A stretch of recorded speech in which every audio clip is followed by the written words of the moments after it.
Hello and welcome to a new video about programming Arduinos. This time we want to read in a digital input and process it. As input source we are using this push button.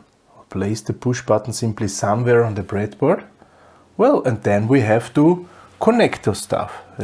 I will simply use again here plus 5 volt. I will connect it to here, the plus 5 volt. I will use ground as well. Come on, ground. I will connect it to here. And for my convenience, for my and your convenience, I will place those ground and plus also here. I will connect simply to the other side, ground and plus. So everywhere I have now plus 5 volt and ground.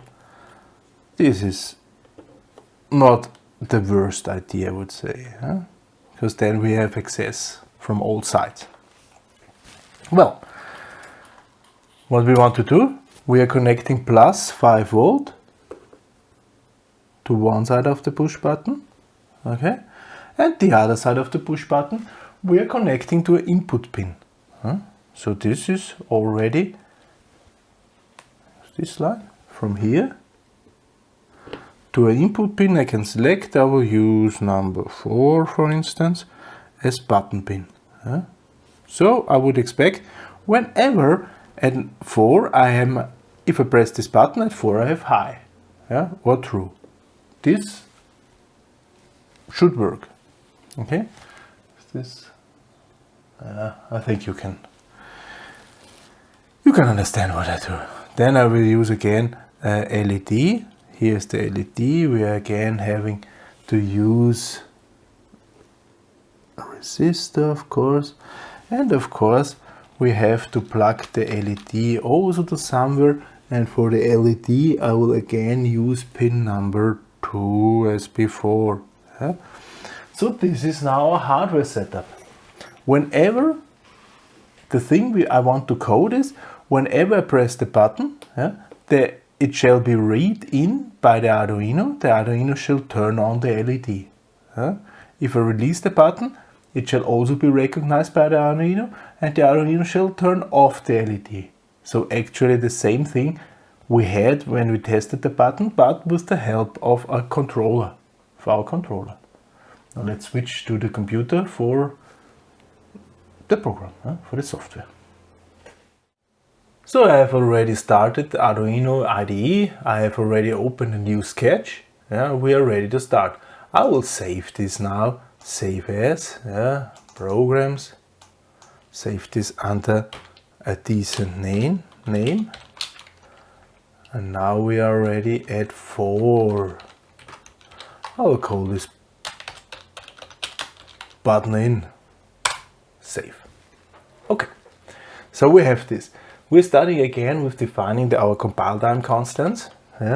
So I'm defining now the LED pin. This was pin number 2 as before. And I'm defining also the button pin.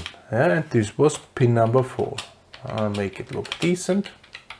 Nice. Define LED pin, define button pin. Now in setup we already know we have to use pin mode, and the LED pin is of course an output as before. Output, I said, and well, if there's an output there's an input as well. So I will copy this, use it with the button pin, and instead of output I'll write input. Okay. Now the pin number 4 is defined as an input. It's as easy as that, really. So what we're reading in is an integer which is either 0 or 1. An integer is a number without comma. To define an integer value, I have to use int for integer, and I have to give the variable a name. And this is button state. Okay? I want to read into this a button state.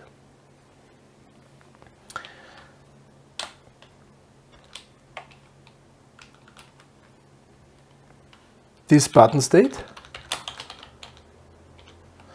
shall reflect the state of the input pin. And well, we use digital write. What is the corresponding command, you think? Digital read. Okay. Digital read. Ah, it's getting read.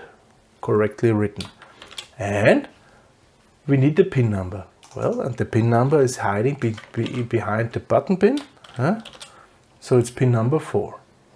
Now in button state is either 0 if it's reading in logically false, or 1 if it's reading in logically true.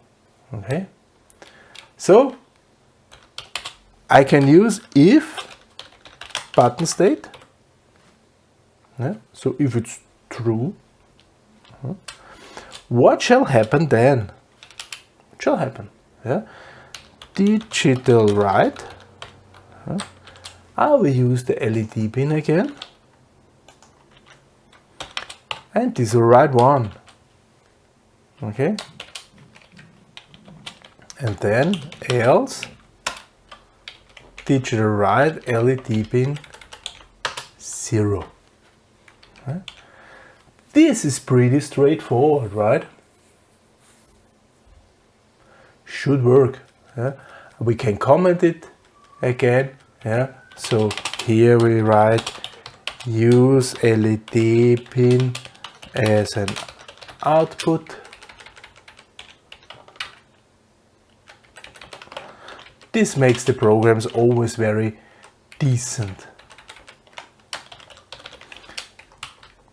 With these little programs, it's not really necessary, but you should do it to get used to it. Yeah?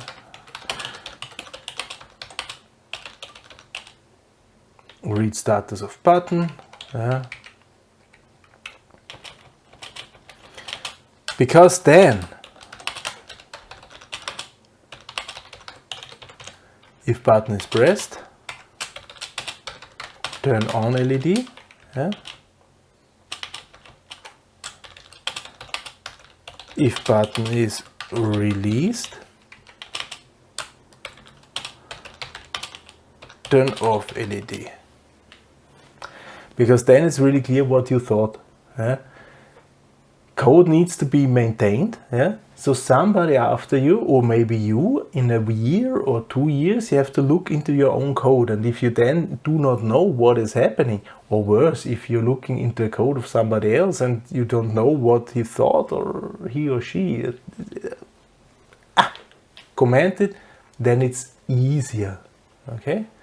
So save it, connect this, connect the Arduino to the computer. Beep, beep, beep, and upload. See what is happening.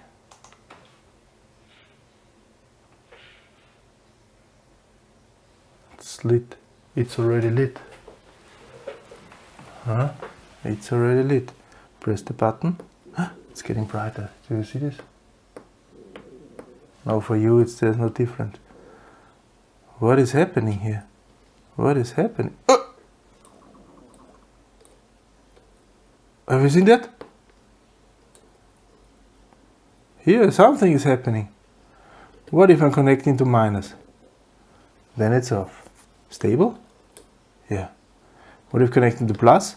Then it's on. And if I'm connecting not at all? It's flickering somehow. Why is that?